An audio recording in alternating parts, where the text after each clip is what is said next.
The minibus taxi industry is the biggest public transporter of people in the Western Cape, with over 70% of commuters making use of this mode of transport daily.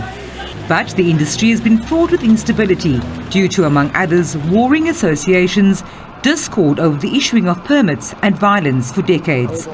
Provincial authorities say the industry is an important one for the economy and they are doing all they can to ensure stability. A recently established task team involving the police and NPA aims to bring about more prosecutions.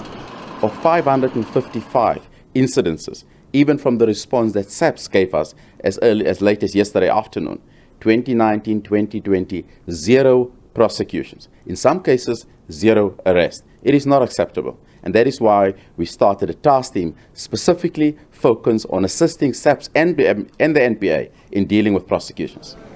Mackenzie says there are 16,000 registered taxis in the province, but it's understood that there may be as many as 20,000 operators.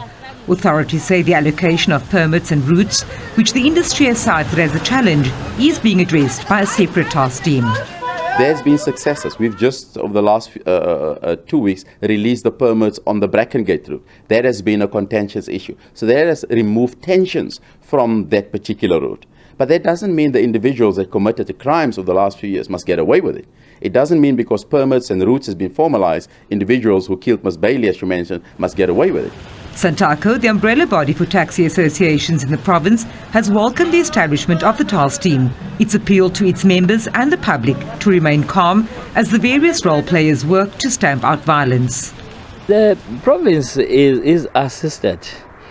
As you have already alluded, that the guys who were involved in Charmaine Bailey were arrested. I think the province or the law enforcement was assisted by the region in that regard. But yes, there are still outstanding cases whereby the province has not penetrated. And we discussed this in a meeting that we had, and we complained also from our side and said we want to see action, being taken by the province in arresting those that are transgressing. Authorities say the task team will not only focus on the alleged hitmen, but also on those who order executions and other crimes within the taxi industry. We will open up our data, whatever they need, to know who's the industry, how it's structured, where they're situated, who are the players in the industry, including those behind jail that has got connections to the minibus taxi industry. Because what we found, sadly so, one of the individuals allegedly has been giving orders from prison as to what needs to happen in the minibus taxi industry. It is not normal. Vanessa Puna, SABC News, Cape Town.